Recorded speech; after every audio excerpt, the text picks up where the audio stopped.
Where do you think the money should go for the best chance of future gains?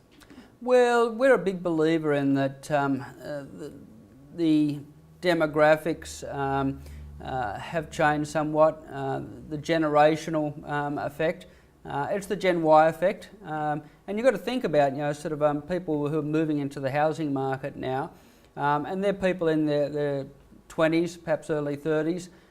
Their desire for property now is very much close to the workplace or close to cafes, entertainment areas and the like. This is the trend that we're seeing right the way across Australia. There's less demand for big homes on the outskirts of property, less in terms of travel time. People want to be closer in. So I think it's looking very much at developments closer in to Adelaide.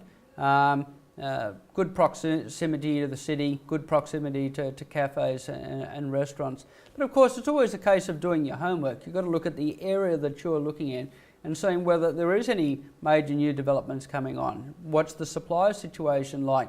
Do your development in terms, do your homework in terms of the unemployment rate, the demand moving into that as well.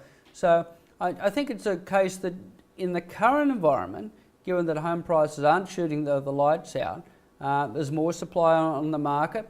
The people have got to do their homework, even more scrupulously than they've done in the past.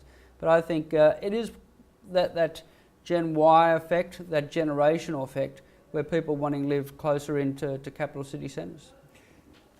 So, I'm going to pin you down on this. So, are you over Christmas dinner or over the New Year's celebrations saying to people, I think we should be buying now?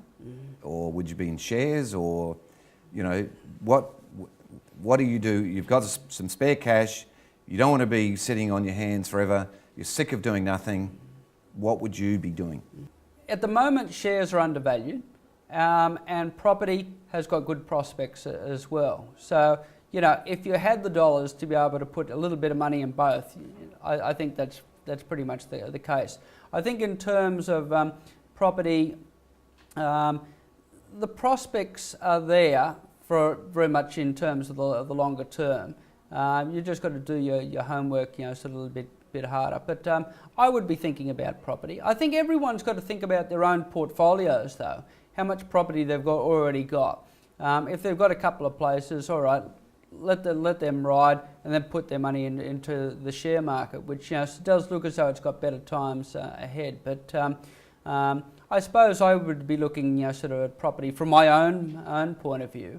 I've got enough, money invested in terms of the market and superannuation and the like. So, had good results in terms of the current place that I own in Brisbane, and I'd probably be looking at, some other city.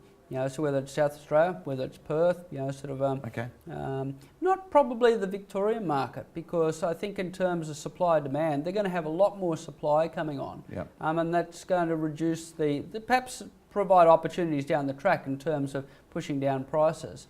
But places like Perth has already been pushed down. Adelaide's probably been pushed down, a little bit too far as well. That provides some opportunities. Sydney market's looking okay as well. Why? Because it didn't have the substantial increase in prices when other capital cities did a couple of years ago. That's right. Yep.